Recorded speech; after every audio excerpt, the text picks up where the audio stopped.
Assalamualaikum warahmatullahi wabarakatuh.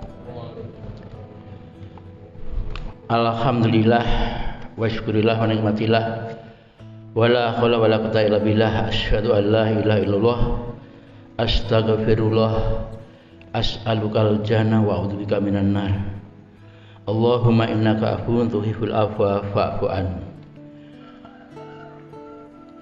Ma'asyiral muslimin wa muslimah rahimakumullah. Terasa cepat Ramadan kita lalui. Hari ini kita telah memasuki hari yang ke-17. Mari kita sama-sama untuk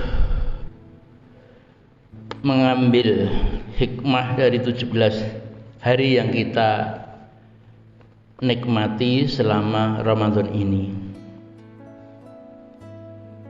Saya akan sampaikan satu ayat yang sudah juga pernah disampaikan beberapa penceramah sebelumnya, tetapi ini memang menurut saya sangat-sangat bagus untuk kita renungkan.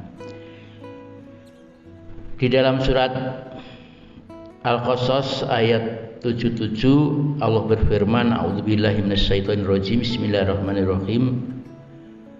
Waftaghi fima atakallahu ad-darul akhirah wa la tansa nasibaka minad dunya wa ahsin kama ahsanallahu ilaika wa la tabghil fasada fil ard innallaha la yuhibbul mufsidin. Dan carilah pada apa yang telah dianugerahkan Allah kepadamu kebahagiaan negeri akhirat, dan janganlah kamu melupakan bagianmu dari kenikmatan duniawi, dan berbuat baiklah kepada orang lain sebagaimana Allah telah berbuat baik kepadamu, dan janganlah kamu berbuat kerusakan di muka bumi. Sesungguhnya Allah tidak menyukai orang-orang yang berbuat kerusakan. Jamaah rahimakumullah, tarbiyah atau pendidikan yang telah kita tempuh 17 hari ini harus menjadikan kita sebagai pemenang Ramadan 1444 Hijriah. Kenapa? Dalam 17 hari ini yang hadir ini termasuk orang-orang yang hebat, yang kuat. Bila sebelum Ramadan yang subuh tidak sekian, ini berarti selama 17 hari ini ada kemajuan dalam arti kita mengambil hikmah di bulan Ramadan ini. Apa yang belum kita lakukan di bulan sebelumnya, banyak yang bisa kita lakukan. Yang biasanya tidak berjamaah ke masjid, berjamaah. Bahkan sebelum azan sudah banyak yang sudah hadir di masjid. Menunjukkan bahwa selama bulan Ramadan ini kaki kita ringan melangkah menuju masjid. Padahal di dalam sabda Rasulullah, siapa yang bersuci di rumahnya lalu berjalan ke masjid untuk menunaikan satu sholat fardu, maka satu langkahnya menghapus dosa dan satu langkah berikutnya menaikkan derajat. Ini hadis riwayat Muslim. Maka anjuran berwudu dari rumah itu memang luar biasa maknanya, karena satu langkah menghapus dosa, langkah berikutnya menaikkan derajat. Ya, karenanya kalau kita tidak terpaksa karena batal lagi berwudu di masjid, rugi. Kesucian dari rumah kita sudah berangkat itu sudah dihitung bahwa satu langkah itu menghapus dosa, satu langkah menaikkan derajat.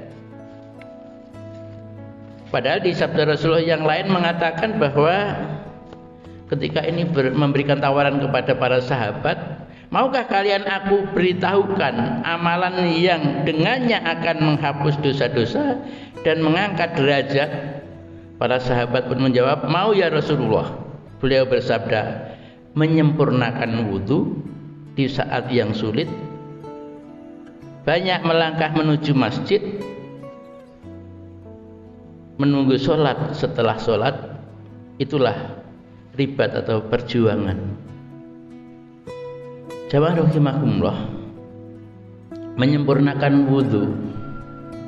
Kalau kita berwudu, di dalam hadis yang lain dinyatakan bahwa dengan kucuran air yang mengalir di tangan kita, di suku kita, siku kita ini, menetesnya air itu digambarkan sebagai jatuhnya dosa-dosa kita yang terbawa air wudu.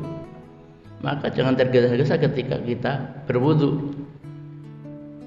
Di sela-sela jari kita jangan ada yang terlewatkan. Sempurnanya wudu akan menyempurnakan sholat kita. Nah, tadi sudah di dalam hadis yang sebelumnya tadi sudah dinyatakan bahwa melangkah menuju masjid, banyak melangkah menuju, berarti kita rajin sholat jamaah, dan itu kita lakukan di bulan Ramadan yang sebelumnya kita berat.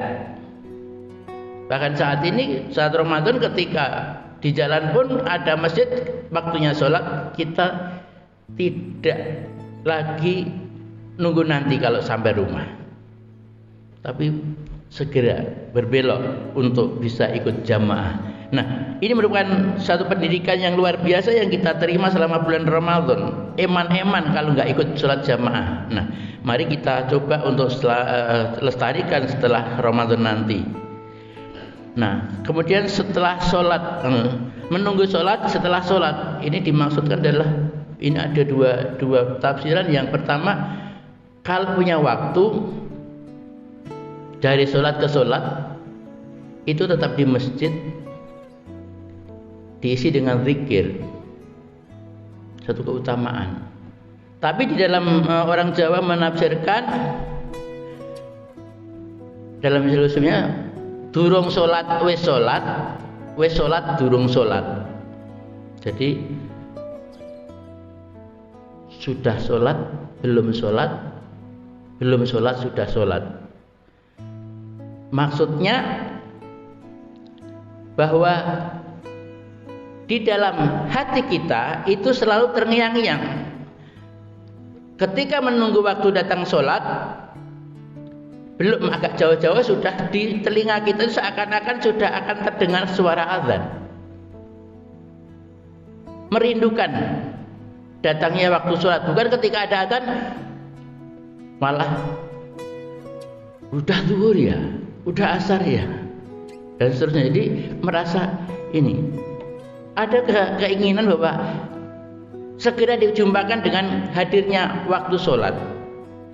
Nah, sudah sholat belum sholat, maksudnya sesudah sholat pun berharap diberi kesempatan lagi untuk berjumpa dengan waktu sholat berikutnya. Karena sholat merupakan waktu yang paling utama kita berhadapan dengan ilah kita, dengan Tuhan kita.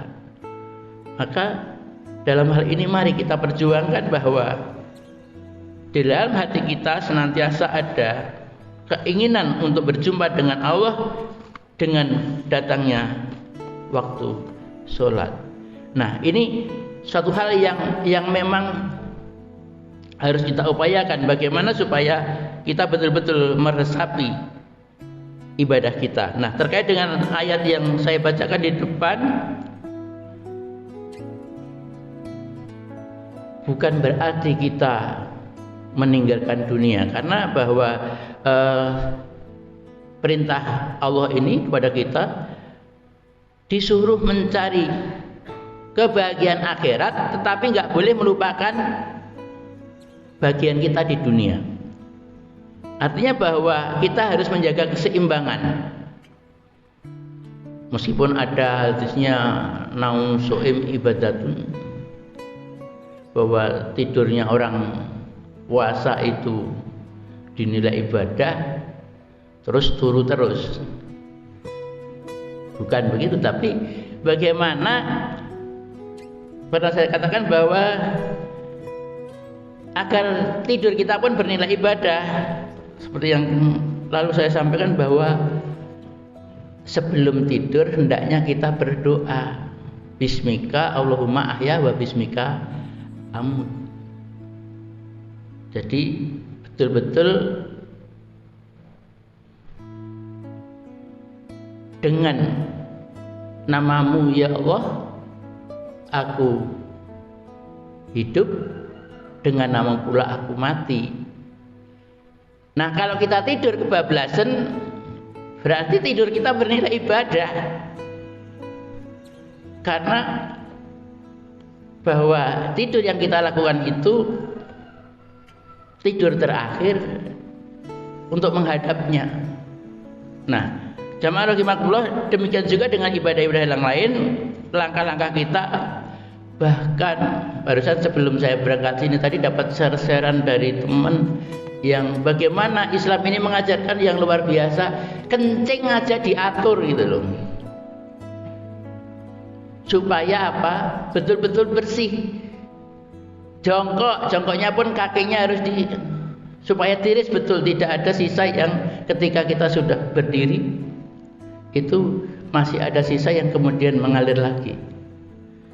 Tidak ada agama selain Islam yang mengatur dari hal kencing, masuk WC dan seterusnya, semuanya diatur. Gak ada agama seindah kita, agama kita. Oleh karena itu, mari sisa Ramadan yang tinggal beberapa hari ke depan ini kita sempurnakan. Mudah-mudahan kita tergolong orang-orang yang mampu melaksanakan ibadah Ramadan ini dengan sempurna sehingga berakhir dengan derajat takwa.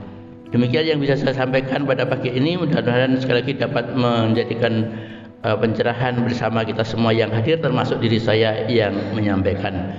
Kurang lebihnya mohon maaf. Wabillahi taufiq wal hidayah. Assalamualaikum warahmatullahi wabarakatuh.